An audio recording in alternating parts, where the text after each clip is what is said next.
Stephen Bonner. Mr Speaker, can I just begin by first condemning the recent spike in violence and bloodshed in Israel and the occupied Palestinian territories, and on behalf of us all pay respect to all Palestinian and Israeli victims of conflict. Mr Speaker, his department has acknowledged that there is a culture of impunity when it comes to crimes committed by Israeli settlers against Palestinians. We in the SNP wholeheartedly agree. So can he tell us exactly what the government is doing to encourage Israel to end the widespread and systematic discrimination against Palestinian populations? And furthermore, can you also outline any of the concrete steps being taken to deter land seizures, to deter home demolitions and the forced evictions of Palestinian people and their communities?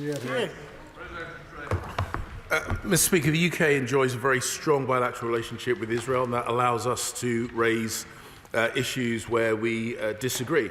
And we have disagreed with settlement expansion, which we have raised directly, and we also disagree with the demolition of Palestinian homes, and our position on that is long-standing and consistent. In my most recent conversations with the Israeli Foreign Minister, I raised our concerns about the speculation of settlement building on the E1 territories within the occupied Palestinian territories, and I'm very pleased that there has now been a moratorium on such expansions because to do so, I think, would be damaging to the prospects of a sustainable two-state solution.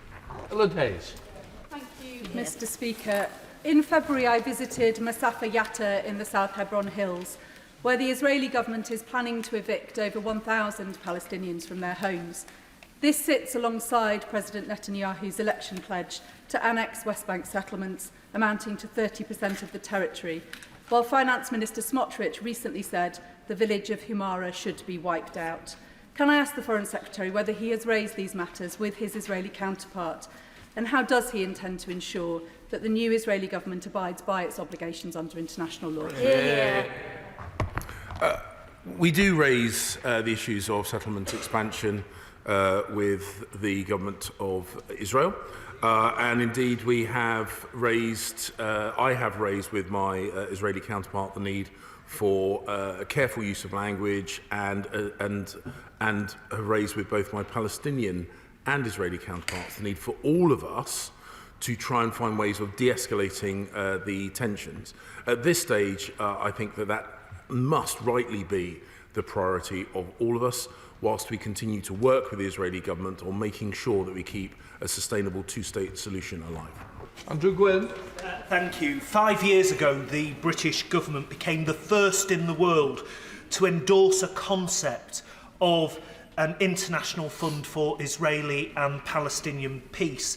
Since then, however, warm words have followed, but very little action. So can I ask the Foreign Secretary, firstly, given the desperate need for this fund right now with the deterioration of the situation in Israel and Palestine, whether the UK government will commit again to leading on that fund, and whether he will use the opportunity of the G7 summit in May to get other international partners lined up too. People-to-people links between Israelis and Palestinians is incredibly important, and we have funded and we do fund projects to build cooperation, whether it be at government-to-government level, the people-to-people level. We remain in close contact with our US counterparts about the International Fund for Peace. We want to make sure it is the most effective use of funding allocated towards people-to-people, and we will always look favourably at projects to build greater peace and cooperation, but we do want to make sure that anything we subscribe to or any funding we commit is done is allocated to the most effective way of bringing about that reconciliation. Andrew MacDonald. In the West Bank town of Hawara, over 400 settlers, backed by Israeli soldiers, torched Palestinian homes, businesses and vehicles, and killed 37-year-old Sama Aktesh in what senior IDF commanders have called a pogrom. Israel's Finance Minister Smotrich, who describes himself as a fascist homophobe, openly said Hawara should be wiped out. Mr Speaker, such extremism has given licence by a lack of international accountability. So will the Minister, if he agrees with the rule of international law, commit to banning all goods sourced from Israeli settlements illegally built on occupied Palestinian land? Mr Speaker, as I've said in answer to other questions, we have made it clear that the language that is used with regard to Israel and the OPTs needs to be de-escalatory. It needs to be carefully thought through, and that inflammatory language, as we have seen, is unacceptable. The behaviour of those settlers is unacceptable. That's been recognised by the Israeli authorities, and we want to make sure that those people are held account for the actions that they have taken. We will, of course, always seek to reinforce the viability of a future Palestinian state as part of a sustainable two-state solution. And the decision with regard to settlement goods is a long-standing one, and we don't speculate about any changes to those positions. Monaghan. Speaker, I welcome the recent joint commitment from the Israeli government and the Palestinian Authority to reduce the surge of violence, and the Israeli government's pledge to halt new settlement constructions. But on the very day that this commitment was signed, Prime Minister Netanyahu tweeted, "Contrary to tweets, construction and regulation in Judea and Samaria, the West Bank, will continue according to the original planning and construction schedule without any changes. There is and will not be any freeze." This is an indication of further violations of international law. So will he accept that whatever his diplomatic approach is at the moment, it simply is not working? Mr Speaker, the United Kingdom, alongside a number of our international friends and allies, have a like-minded position on this, and we seek to protect the viability of a sustainable two-state solution. We have raised with the Israeli government our concerns about activities that might put that future at risk. This is not something that the UK does alone. This is something we do in close coordination with a number of our international friends and allies, and that will continue to be our diplomatic stance on this. Tom Randall. Mr Speaker, last Thursday a Hamas terrorist shot 3 Israelis in the heart of Tel Aviv, just a few streets away from the British Embassy. And shooting and bombing attacks have rocked Israel over a year now, and this wave appears to be intensifying. Would my right honourable friend join me in condemning these attacks? And what meaningful steps can he take to counter this resurgence in terrorist activity? The UK government does, of course, condemn terrorism in all its forms, and for whatever criticism Palestinians may have of the Israeli government, there is no justification for terrorist action. We always encourage dialogue, we always encourage cooperation, and we always encourage actions that will de-escalate. That will continue to be our posture with regard to Israel and the OPTs. Nick Drummond. The only way to permanently end the Palestinian-Israeli conflict is to deliver Palestinian self-determination and preserve Israel's Jewish and democratic identity is through a peaceful two-state solution. Can my right honourable friend confirm that his department remains committed to achieving that solution based on 1967 borders and the recognition of Palestine as a state? Well, our position on a sustainable two-state solution is long-standing. We will always encourage Israel to take actions that support that, and we have those same conversations with representatives of the Palestinian Authority. We encourage dialogue, we encourage negotiation, we encourage cooperation, and we encourage the de-escalation. Bob Blackman. Thank you, Mr Speaker. The emergence of Lion's Den, a new terrorist group to combat, to go alongside Hamas, Hezbollah and many other Islamic terrorist groups, is clearly a threat to Israel's security and indeed to the Palestinians as well. What assessment has my right honourable friend made of Lion's Den, and what cooperation is he instituting with both the Palestinian authorities and with the Israeli government to combat this new form of terrorism? My honourable friend makes an important point that Addressing terrorism is something that we will do in close cooperation with the Government of Israel and the Palestinian Authority, neither of whom have an incentive or a desire to allow terrorism to flourish. We will, of course, continue our close cooperation with the security services within Israel to try and ensure that Palestinians, Israelis and Brits who are in the region are all kept safe. Desmond Sway. Raised these issues. The Israeli Deputy Prime Minister and Chief Negotiator simply stormed out of the meeting. Does there come a time when simply raising issues isn't enough? Well, it's better than not raising them, I would suggest.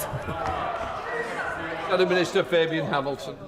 Thank you, Mr. Speaker. Mr. Speaker, as we've already heard this morning, on the 26th of February, following the appalling murder of 2 Israelis, a violent mob of 400 settlers attacked the Palestinian town of Hawara, killing 1, injuring hundreds and burning buildings and cars. A far-right minister in the Israeli government, as my honourable friend has just mentioned, then called for Hawara to be wiped out.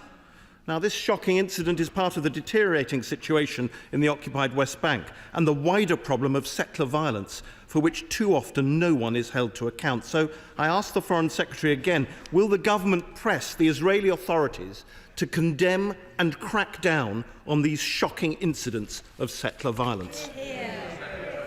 There has been condemnation of these actions from within the Israeli system, and we always make it clear that where there is law-breaking, that authorities should take action. And indeed, within the Israeli system, there has been a recognition of this action being illegal, provocative, and we therefore will continue to work with the Israeli government and the Palestinian Authority to find ways of de-escalating the situation, striving for peace and striving for what I think ultimately is in the best interest of Palestinians and Israelis and the region, which is a peaceful, sustainable two-state solution. SNP spokesperson Drew Hendrick. Thank you, Mr. Speaker. We welcomed in February the moratorium on new construction in the settlement areas, as the Foreign Secretary described earlier. But as we've also heard, that was followed by an immediate breach of trust, and a blatant one, by the Israeli Prime Minister.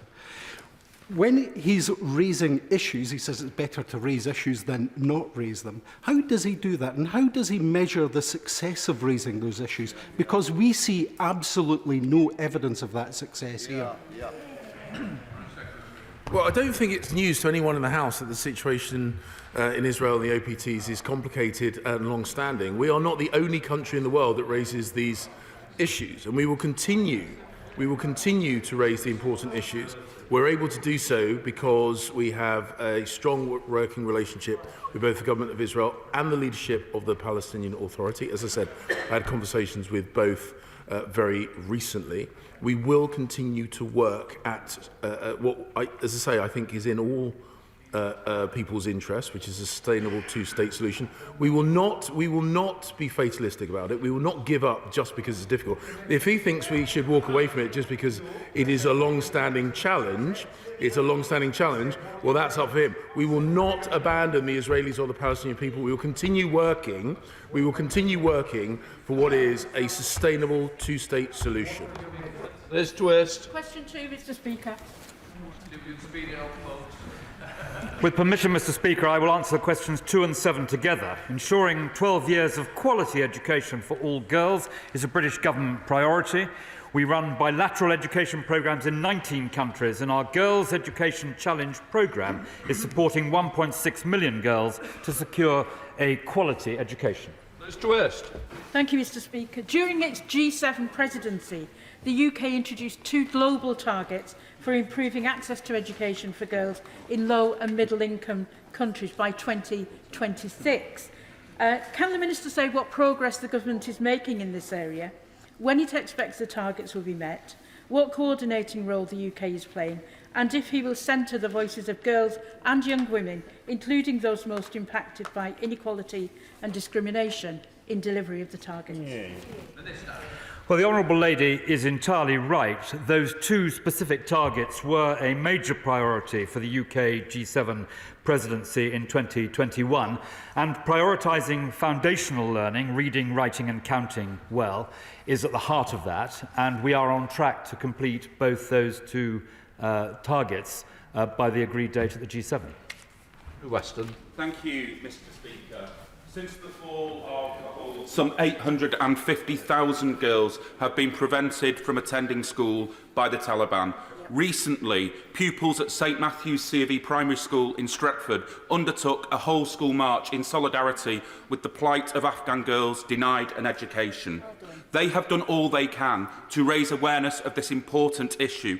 What more does the Minister believe that his government can do to raise awareness of this ongoing travesty, and crucially, will he agree to bring forward a comprehensive Afghanistan strategy that takes into account the ongoing crackdown on the rights of women and girls in Afghanistan? Well, I congratulate the school in his constituency for that public-spirited statement about the rights of women and the appalling violations that are taking place in Afghanistan. The Taliban is not a monolith in Afghanistan. There are parts of the country where education is taking place, both at primary and secondary level for girls, and it's the job of the international community to try and persuade and argue with the Taliban administration that what is happening in those particular areas should be extended across the whole country. Ford. With 129 million girls out of school across the world, can I congratulate my right honourable friend and the FCDO on putting girls' education at the heart of the Women and Girls strategy that was announced last week. The International Parliamentary Network for Education brings together parliamentarians from over 60 different countries to promote the importance of education. So will he encourage members of this House to sign up to this network so that we continue to work with others to make sure that no children is left behind? And Mr. Speaker, will you join?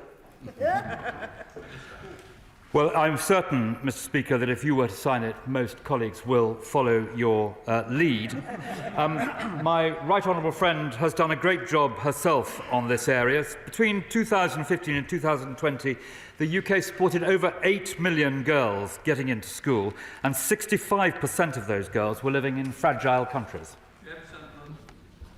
Mr. Speaker, thank you. One of the biggest barriers to education worldwide is poor health. In 2021, over 600,000 people worldwide died of malaria. So will the Minister please commit to renew the UK Government's commitment towards meeting the 2030 Commonwealth goal of ending malaria, and also provide maximum support to the Global Fund? Well, as my honourable friend knows, we committed to the latest replenishment on the Global Fund a sum of £1,000 million. So we are right behind the aspirations which he has expressed. He's right, too, to say that a child dies every minute from malaria, entirely needlessly, and that is and dealing with that is a top priority of the government. Minister Pleatgill. Thank you, Mr. Speaker. By the middle of this century, Africa will be home to 1 billion children, yet in places like northern Nigeria, half of girls are out of school. Achieving universal girls' education would end child marriage, half infant mortality, and drastically reduce early childbearing. So can the Minister update the House on what progress has been made towards our G7 presidency pledge to get 40 million more girls into school, and explain how this squares with the government's decision to cut the FCDO's education, gender and equality budget in half last year? Well, Mr. Speaker, we are looking at the budgets for the next financial year and indeed the year after, and we will come to the House and set out what they are. But she should be in no doubt, as I explained to her honourable friend, that this is a top priority. If you want to change the world, you can do so by educating girls. It's the first foremost way of achieving it, and the government is absolutely behind that agenda. SNP spokesperson on Smith. Thank you, Mr. Speaker. We'd all strongly support the education of girls worldwide, and that's something we should all be working upon. But the danger also is that the UK should avoid reinventing the wheel. And the EU does already have 100 cooperation agreements on education, which the UK until recently was very much part of, a leading part of. Surely, with the thaw in EU-UK relations, which I commend the government for fixing the Northern Ireland Protocol difficulties, surely there's an opportunity for the UK to fold itself back into these frameworks, not to reinvent the wheel, and to get more girls into education. Well, Mr. Speaker, he is quite right that we take a totally unideological approach towards educating girls and women. So we go with what is most effective, what works, and if the EU produces programmes which are good value for taxpayers' money, then of course we will look at them. Nick Smith. Number 3, please, Mr. Speaker. With permission, Mr. Speaker, I will answer questions 3 and 9 together. East Africa currently represents the world's largest and most severe humanitarian crisis. We have allocated £156 million in life-saving aid across the region this financial year. Nick Smith.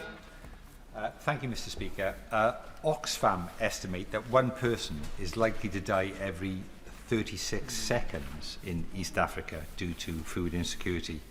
But yesterday's integrated review refresh failed to acknowledge this unfolding crisis. Now, drought and famine has displaced nearly 2 million people in Ethiopia and Somalia recently. So what further action can the government take to support people on the ground and ensure that they can return home safely? Well, I'm sure, Mr. Speaker, that when he has time to study the IR in detail that was published yesterday, he will see that there is a lot to welcome in it about the future of Britain's international development leadership. In respect of the area which he mentions, he's quite right to talk about the intense humanitarian needs that exist there.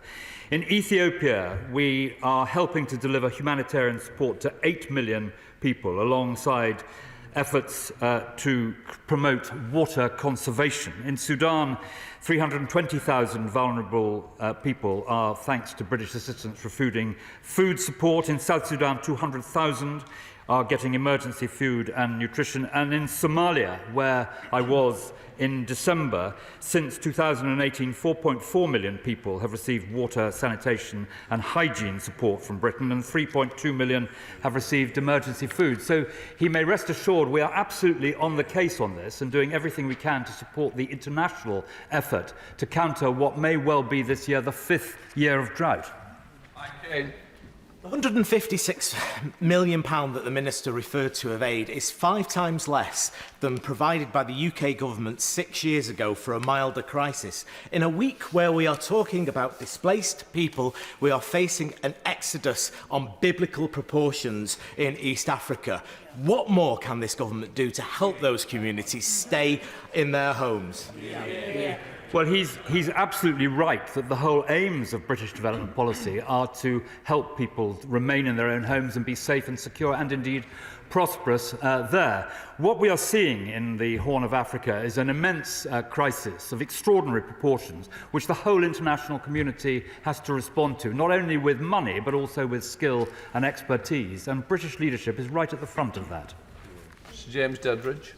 Mr. Speaker, much is talked about the deaths in the battlefield in Ukraine, but what assessment has the Department made of the impact of grain prices as a result of the grain not coming through from Ukraine into East Africa? And actually, it's quite possible, and I'd be interested in testing this assertion, that more people have died in East Africa as a result of the war in Ukraine than has actually died within the confines of that country. Well, Mr. Speaker, I can't comment on his last point, but he's absolutely right that as a result of Putin's illegal brutality and invasion of Ukraine, there have been disruptions to food supplies into particularly the Sahel, but also East Africa. That is causing rising inflation, it's causing food shortages, and Putin stands condemned for the effect of his actions in that respect as well as every other. Can I refer to my register of interests? A few weeks ago, I had the privilege of visiting Kenya and meeting students who graphically described to me the impact that drought caused by climate change is having on their lives and their food supply. It's about failed crops and also about boreholes that are drying up, but it's also impacting on their education. So what my right honourable friend considered what more can be done, not just to address this current crisis, but longer term to put mitigation measures in place so climate change doesn't have such a drastic impact on those communities. Well, my honourable friend is absolutely right, and we discuss resilience and climate adaptation frequently with the Kenyan government. I was there in December. My right honourable friend, the Foreign Secretary, was also there and spoke to President Ruto. She may rest assured that our relationship with Kenya, which is extremely close and dwells on humanitarian trade and investment issues, also dwells on the issues of drought and the issues that she has raised. Mr Lynn-Brown. I'm grateful, Mr Speaker. Across East Africa, 48 million people are facing crisis level of hunger, and yet East Africa has been taken out of the integrated review. Even his own colleagues understand that the fundamental issues in East Africa is about climate adaptation and real partnership. What is the government going to do to address the fundamental causes that causes a cycle of these crises? Well, the honourable lady is wrong about it being taken out of the IR, and if she has the chance this weekend to study it in detail, she will see that that is the case. And she's right to say that an estimated 72 million people will require humanitarian assistance in 2023 due to conflict, drought and flooding. On all of those issues, Britain is working with its allies across the international community to do everything we can to stop it, recognising that this is the 5th consecutive season of failed rains across the Horn of Africa. Dame Diana Johnson. Number 4, Mr Speaker. Mr Speaker, the simple principle is that Russia should pay for the harm and the damage that it has caused, and we must ensure that any proposals are robust, safe and compliant with domestic and international law. We will, of course, consider all lawful routes to ensure that Russia pays for the damage and harm it has caused. Dame Diana Johnson. Can I thank the Foreign Secretary? And although the UK government has frozen Russian assets, the EU has already set out a plan to shift these assets into a fund to help rebuild Ukraine, and Canada has already passed a law to do the same. So what's stopping us? Why can't we do the same?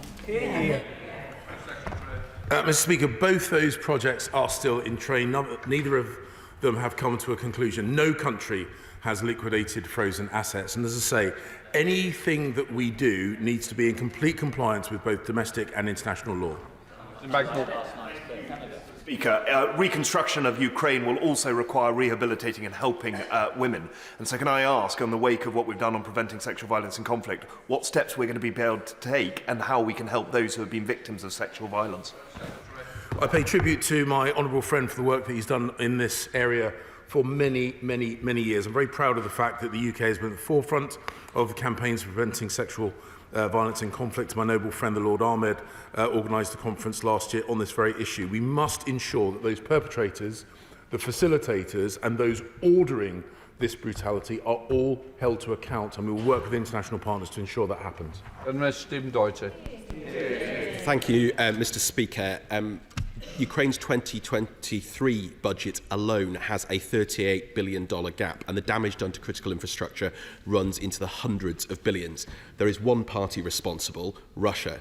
Now, we support the government's plans for a reconstruction conference this summer, but we therefore cannot have any dragging of the heels in making Russia foot the bill for its barbarous war. So we've heard the other international examples. When will the Foreign Secretary set out a clear plan to seize, not just freeze, Russian state assets and repurpose them? Mr Speaker, the sad but simple truth is it is not as easy as his question implies. The fact is there have been conflicts around the world before, there have been perpetrators before, there has never been a seizure of assets. And as I say, we need to make sure that we are compliant with both domestic and international law. We will look carefully at the proposals which are currently being explored and tested by our close friends and allies on this. But I can reassure him and the House that we will ensure, working in close cooperation with our friends internationally, that Russia pays for the brutality that we are seeing in Ukraine. Question number 5, Mr Speaker. Mr Speaker, UK aid ranging from search and rescue to tents to medical care has helped thousands of survivors in Turkey and Syria. Over 9,000 patients have been treated by UK medical teams as of the 7th of March. Speaker, last night I was honoured to speak with members of the British-Turkish community and learn about the ongoing aid efforts to help those impacted by the disaster. I was also fortunate to visit Gaziantep in 2019 with our late friend Sir David Amos, meeting with families displaced by the war in Syria. So it's heartbreaking to see so many of these people once again find themselves having to rebuild their lives. Will my right honourable friend commit to ensuring that this government's efforts will go beyond just initial disaster relief, providing long-term support for those in the region to rebuild their lives, their homes and their businesses?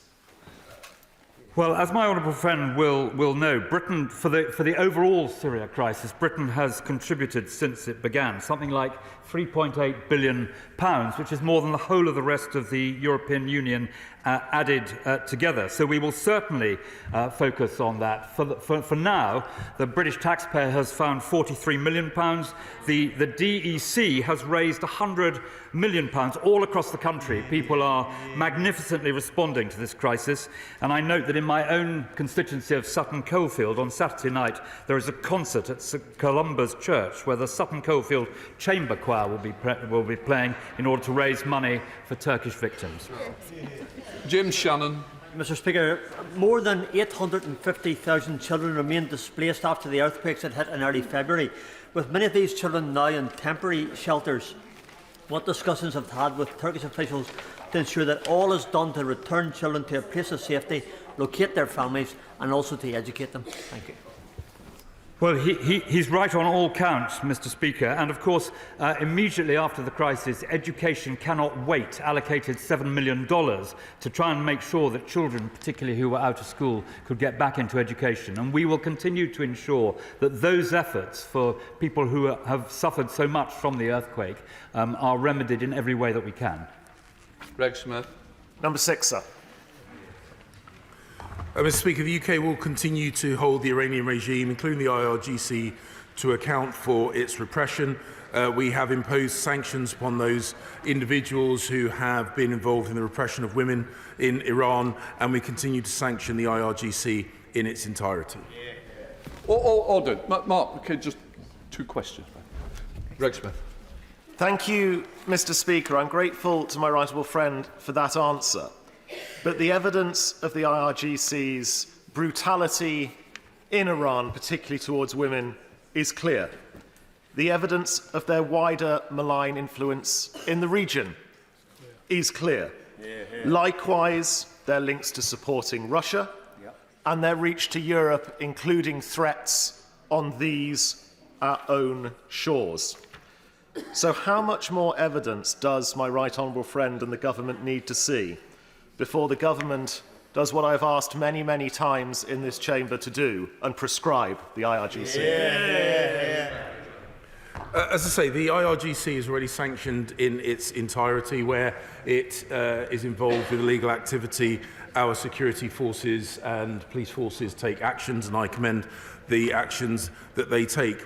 We don't routinely discuss future designations and sanctions, but we will always take actions which protect British people, British interests, and deter their malign activity. Thank you, Mr Speaker. Like the Foreign Secretary's honourable friend, I come to this chamber again and again and again and ask about prescribing the IRGC. They're widely recognised on both sides of the House as a bunch of clerical fascists and homicidal maniacs who particularly enjoy torturing and murdering women. I suspect the Foreign Secretary agrees with us, as I say, on both sides of the House. Why didn't he make that final step and just prescribe them? Mr Speaker, the actions this government take with regard to the IRGC are to deter their malign activity, both within their own borders, within the region and here in the UK, to protect British citizens, including dual nationals, and British interests overseas. We will always act in accordance with those principles, and as I say, the UK government does not routinely speculate about future designations. Rob Butler. Thank you, Mr Speaker. Question 8. Mr Speaker, this decision is disappointing for the Falkland Islands, for the UK and for Argentina. There are many areas in which our countries stand to gain through working together positively, including the humanitarian effort to identify fallen Argentine service personnel from the 1982 conflict. The joint communiqué covers all of these areas and more. The Argentine government's decision hurts our mutually beneficial bilateral cooperation. It further damages the Falkland Islanders' confidence in its intentions, and that's why Argentina should reconsider its decision. We're working closely with the Falkland Islanders to identify next steps. Butler. Well, I was lucky enough to visit the Falkland Islands a few weeks ago with the Armed Forces Parliamentary Scheme, and meeting local people there, it was absolutely clear that they powerfully and passionately stand by the referendum result of exactly 10 years ago, when more than 90% voted for the Falklands to remain a British overseas territory. This makes Argentina's recent unilateral decision to abandon the joint communique all the more outrageous. So can my right honourable friend tell this House what the government is doing to make clear to the Argentinians that the Falkland Islanders have the unequivocal right to self-determination, and how the UK will protect that in practice? Mr. Speaker, it would be remiss of me not to welcome the 10th anniversary of the referendum on the future of the Falkland Islands. It is only the people of the Falkland Islands to decide their own future. We consistently make clear to Argentina and to international partners our unbending support for the Falkland Islanders and for their self-determination rights. Speaker, the Falklands are British, and that's the end of the story. And Santiago Cafiero is undoubtedly engaging in a little bit of electioneering during general election, and we should just kind of, exactly as the Foreign Secretary just said, we shouldn't be surprised when these things are said. Can I ask, however, many of my constituents lost loved ones who were killed on the Galahad in the defence of the Falklands many years ago. Some of them are worried that there are some papers that have been not published yet and won't be published until 2065. They would like to see the full papers that were provided to the Board of Inquiry. Will he investigate whether those can now be published? I thank the honourable member for making those points in his original remarks as well. There are usual processes to go through, but I'll take those points away and discuss them with the Minister for Overseas Territories. Question 10, Mr. Speaker. We're concerned by recent wide-ranging arrests in Tunisia, including politicians, former civil servants, business people and media representatives. The UK underlines the importance of due legal process and respect for human rights, especially freedoms of expression and association. Tunisians should have the space for legitimate political opposition, as well as civil society and independent media activity. Minister, for that answer. Our President Keys is seeking to impose one-man rule in Tunisia, including with a sham parliament and the arrest of critics, and now appears to be looking for scapegoats such as black Africans to distract attention from the dire economic and social situation. Will the Minister condemn what is happening now in Tunisia and support those working for democratic and tolerant governance in the country? Lord Ahmed of Wimbledon, the Minister for North Africa, publicly commented on this on the 16th of February. He's also raised the issue with the Tunisian Chargé d'Affaires, and the G7 ambassadors in Tunis have also made a number of joint statements since July 2021. We're aware also of reports of racially motivated discrimination and violence towards perceived sub-Saharan African migrants, and we encourage Tunisia to comply with the International Convention on the elimination of all forms of racial discrimination. Mr. Speaker, we welcome the independent review by the Bishop of Truro and ensure it is central to our human rights work. Thank you. Almost a year after the expert independent review, which highlighted there is still much work to be done to fully implement the Truro review, can the Minister point out what progress the FCDO has made in better advocating for those who are persecuted for their religion or belief? And not least, can the Minister confirm that, as our manifesto promised and in accordance with recommendation 6 of Truro, that the role of the PM's Special Envoy on FORB will now be established in law? Well, Mr. Speaker, I want to thank my honourable friend for all her work and commitment in this vital area.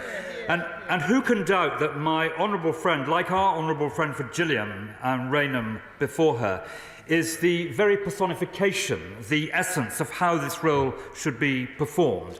Last July, we had an international ministerial conference to advance freedom of religion and belief, and we always regularly raise cases of concern. And in respect of Article 6, can I say to her that she makes an extremely good point, and the government is considering it. Question 13, Mr. Speaker.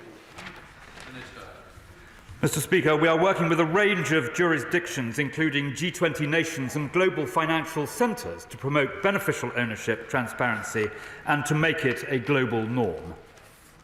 John Penrose. The right honourable friend has a superb personal track record on this issue, and can I urge him to redouble his efforts?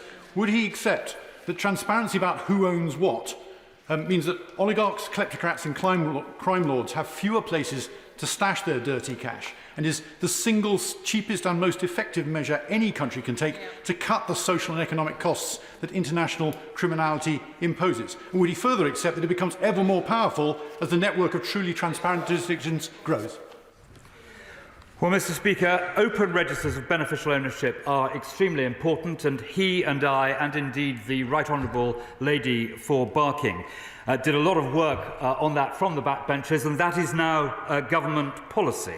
Mr. Speaker, all overseas territories and Crown dependencies are committed to this open registers. All have made voluntary commitments, and the government intends to ensure that they stand by those commitments. Rushanara Ali. Number 16, Mr. Speaker. Thank you, Mr. Speaker. Mr. Speaker, I was in Cox's Bazar just on Saturday, and I was able to visit for myself the site of this terrible fire where 12,000 people were affected and 2,000 homes were destroyed. I was able to announce a new package of funding of £5.26 million to support the Rohingya, and I was able to meet the agencies who are all working at incredible pace to help them rebuild their homes.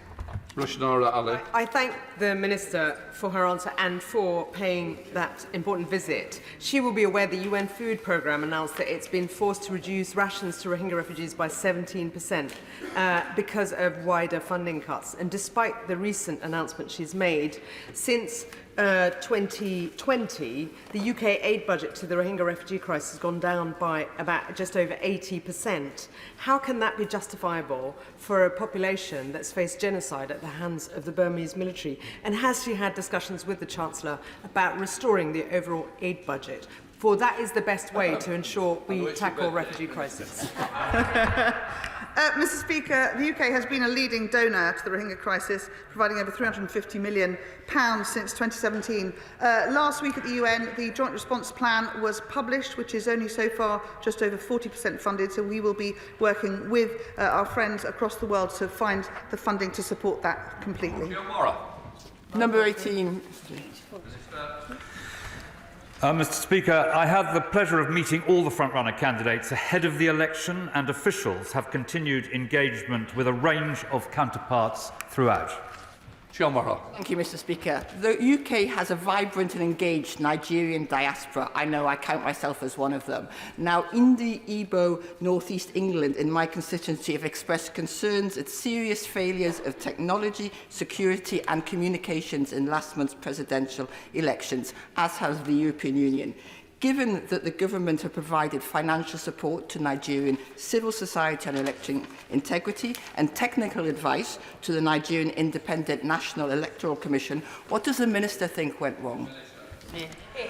Well, Mr. Speaker, she's entirely right that we provided £5 million of taxpayers' money to civil society to boost citizen education and voter engagement, and the British High Commission deployed observers to polling stations across 7 states. We commend all those involved for their commitment to democracy, and also, importantly, in respect of her question, to resolving disputes through the courts and through peaceful means. Shadow Minister Lynn Brown. I'm enormously grateful, Mr. Speaker. Nigeria is a fast-growing country, and connections between our communities are flourishing. So if Nigerians lose trust in their political institutions, it will affect our prosperity and security too. But the government's development support for Nigeria has been slashed, our offer is lacking, and our voice is weak. Surely we need a to develop a strategy for partnership in Nigeria and across the whole of Africa. How's the Minister going to deliver on this? Well, we are working incredibly closely with all our partners across Africa, none more so than Nigeria. We've been very heavily engaged in the recent events. We note that the gubernatorial elections have been rescheduled to the 18th of March, but the government has congratulated President-elect Tinubu. We look forward to working with his administration and dealing with exactly the matters that the Honourable Lady has so eloquently raised. Welcome to Topicals, Matt Vickers. Speaker, on behalf of the people of Stockton South, Foreign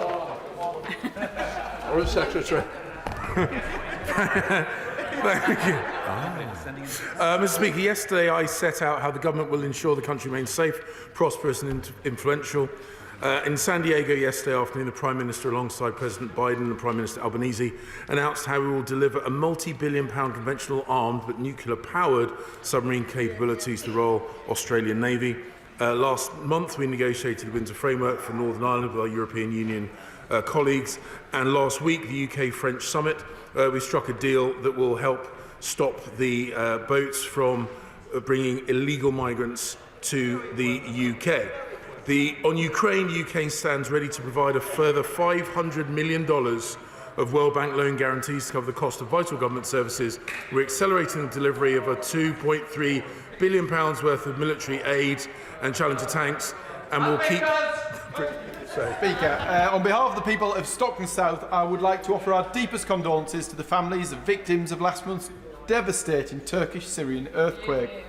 I was glad to see the government's fast response in sending humanitarian aid, but can my right honourable friend ensure the UK will assist both Syria and Turkey in elaborating strategies to prevent any future natural disaster having such a devastatingly high fatality rate? Mr. Speaker, I pay tribute to my right honourable friend, the Development Minister, who travelled to the region shortly after the earthquakes, keeping a close eye on the swift response that we deployed, both financial and technical. I can assure him and the House that we will continue to pay close attention to the humanitarian need as a direct result of these series of earthquakes in Turkey and Syria. Thank you very much, Mr. Speaker. In recent weeks, allies in the US and the EU have moved to ban TikTok from government phones, but UK government ministers' response is it's a personal choice. Will the Foreign Secretary clarify if the government will recommend a government agency ban, or will the UK be behind the curve again? This is an issue which is, because it's a security matter, is taken up by the Security Minister, which is a Home Office competency. Clarkson. Topical number 3, topical 2.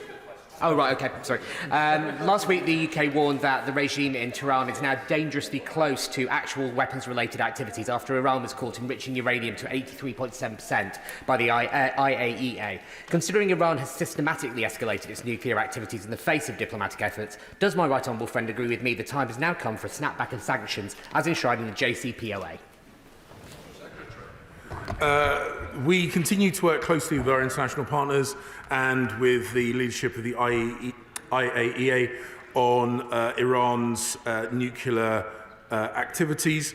Our position is clear. It is unacceptable for Iran to acquire a nuclear weapon or nuclear weapon technology. We will continue working with our international allies to prevent that from happening. Thank you. I'll just refer to my entry in the Register of Interests chair of the All-Party Group on Aid Match. The government funding rounds for UK Aid Match and Gavi and Malaria Match funding ended in 2023, totalling £377 million. Over £377 million represents just 0.3% of UK ODA. When will the next round of Aid Match be announced? How much will it be announced? And will the government increase the percentage of ODA that is aid matched? Well, Mr. Speaker, he's quite right to accentuate the importance of aid match. It's done an enormous amount to swell the amount of funds that can be deployed. I will come back to the House as soon as we are able to set out the amounts that we will be spending in the next financial year, and I hope in the financial year thereafter as well.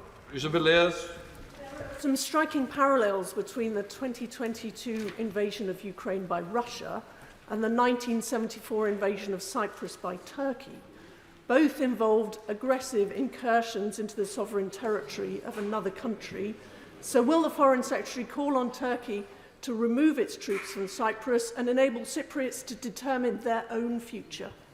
Well, thank you, Mr. Speaker. Of course, the UK led the international response to Turkish actions in 1974, including through drafting UNHCR 353, Resolution 353, calling for the immediate withdrawal of Turkish troops. And of course, the best way to address the situation in Cyprus is to, through a just and lasting settlement in line with UN parameters based on the model of a bi-zonal, bi-communal federation. And the UK, Mr. Speaker, will continue to actively engage in pursuit of this. Patrick Reddy. Many people who come here on small boats are fleeing war where this country has sold the weapons, natural disasters where this government has given up on tackling climate change, and hunger and disease where this government has slashed the aid budget. How does anything in yesterday's integrated review tackle the push factors that cause so much displacement and migration in the first place? Well, the integrated review published yesterday sets out a comprehensive approach to dealing with all these issues, including particularly migration. And migration is a complex area which requires a whole series of different interventions. There is, alas, no silver bullet. And Jack Broughton.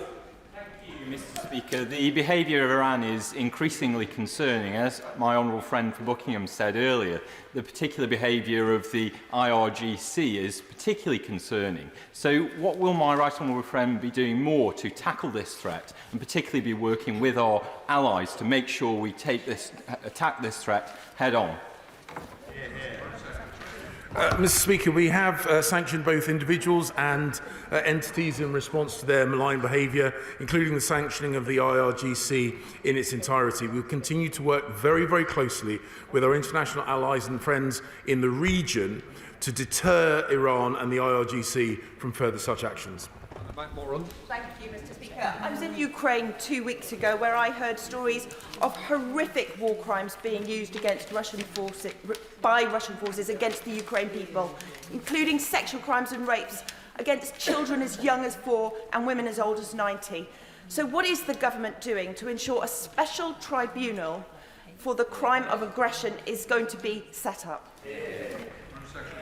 We continue to work with the ICC in terms of ensuring that they are able to bring people to justice. We are working closely with our friends internationally to look at what other legal vehicles we may need to ensure that, whether they be perpetrators, facilitators, or right up to the decision makers in Moscow itself, everybody is held to account for the brutality and the perverse actions that are taking place by Russian troops in Ukraine.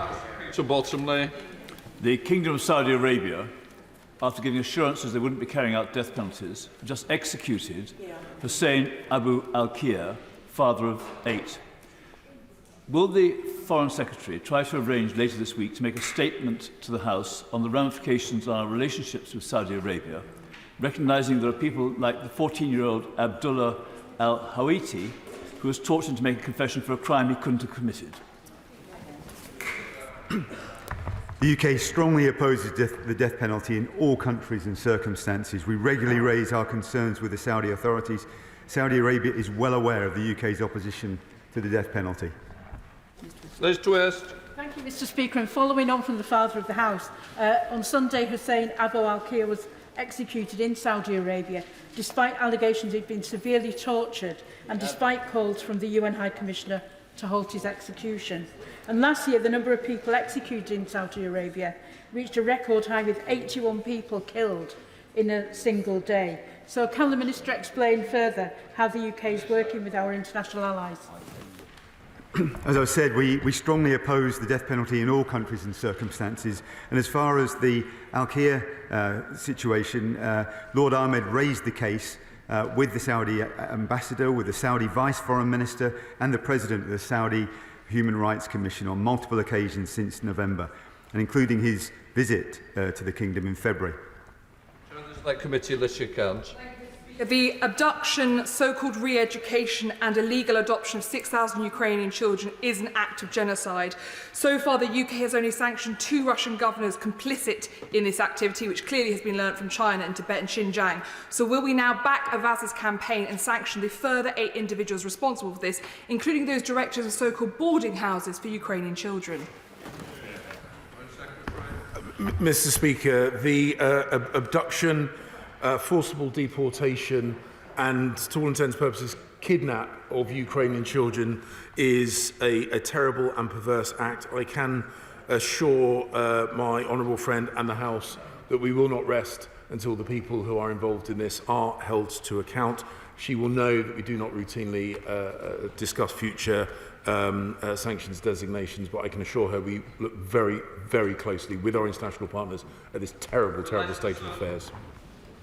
A loophole in the sanctions regime means that Russian steel is rolled in countries like Turkey and then imported to the UK. The Foreign Secretary will know that steel production in the UK we are the only country in the G20 where it's declining, and our domestic steel production is, of course, essential for our support for Ukraine.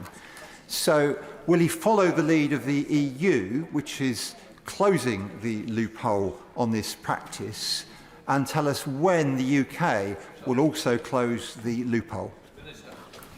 There was a lively debate on this in the Westminster Hall last week, and I can confirm that obviously our sanctions regimes are under constant review, and our enforcement activity at HMRC in particular will be focused on these issues. Halsey. In least developed countries, over half of health centres don't have hand-washing facilities, and I recently saw the benefits of delivering these during a trip to Ghana with the charity Waste Aid. The government's new health position papers contain approaches to integrate water, sanitation, hygiene with health programming. So will the Minister commit to progress the implementation of these to raise standards of hygiene and reduce levels of infection across the developing world? Yes, Mr. Speaker. Jill Furness. Thank you, Mr. Speaker. The crisis in Kashmir now spans across 9 decades, and today those living in the region still face unimaginable human rights abuses. Police brutality, arbitrary arrests and repression of journalists are still too common. Will the Minister ensure that the plight of the Kashmiris is not forgotten? And furthermore, will he launch a renewed effort to facilitate dialogue between Pakistan and India so that a political solution can be found? Mr. Speaker, the UK's long-standing position is that it is for India and Pakistan to find a lasting political resolution on Kashmir, taking into account the wishes of Kashmiri people, and we continue to monitor the situation and encourage both countries to engage in dialogue and to find those lasting diplomatic solutions to maintain regional stability. Henry Anthony Higginbotham. Mr. Speaker, the Ukrainian economy is suffering immeasurably because of the war imposed by Russia. But one of the things that would help the Ukrainian economy now and post-conflict is more joint ventures with Western multinationals, which helps not just with economic growth, but with governance reforms as well. So could I ask what steps we're taking to help those Ukrainian companies partner with Western multinationals? Mr. Speaker, my honourable friend makes absolutely the right point, as well as ensuring that the Russians that have violated Ukraine repair the damage that they have caused.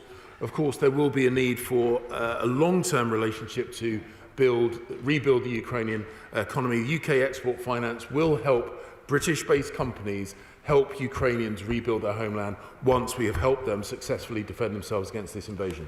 Sarah Wilson. Thank you, Mr. Speaker. For the past 15 months, I and my team have been battling to bring 5 British children who are in hiding in Kabul to safety. Their British father was blown up by the Taliban.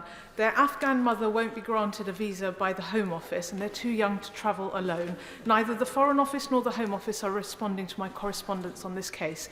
Please will the Secretary of State or one of the ministers please grant me an urgent meeting so that we can bring this family to safety. I will look into the point that she's made about her correspondence not being responded to, and I will look into the point she's made about her correspondence not being responded to, and I will, of course, take the opportunity to meet with her to find out the situation. As you know, we do not have a consular presence in Afghanistan itself, but our consular teams in neighbouring countries, our consular team in neighbouring countries do, of course, provide remote support for British nationals overseas. Henry Smith. Thank you, Mr. Speaker. Earlier on in this session, we heard about the importance of respecting self-determination, as with the case of the future of the Falkland Islands. Yeah. Can my right honourable friend update the House with regard to consultations with the Chagosian people on the future of the British Indian Ocean Territory? My right honourable friend, Lord Goldsmith from the other place, had a meeting with representatives of the Chagosian community. We will, of course, ensure that, as far as we can, we keep those lines of communications open. David. Mr. Speaker, on the 25th of January, in an urgent question on whether the government had assisted the bargaining group in circumventing UK sanctions, I asked the Minister how many exceptions to and waivers to the rules there had been over the last 2 years. The Minister said a letter would be sent to me. It is now the 14th of March. That was said on the 25th of January. Will the Foreign Secretary ensure that that letter is sent to me?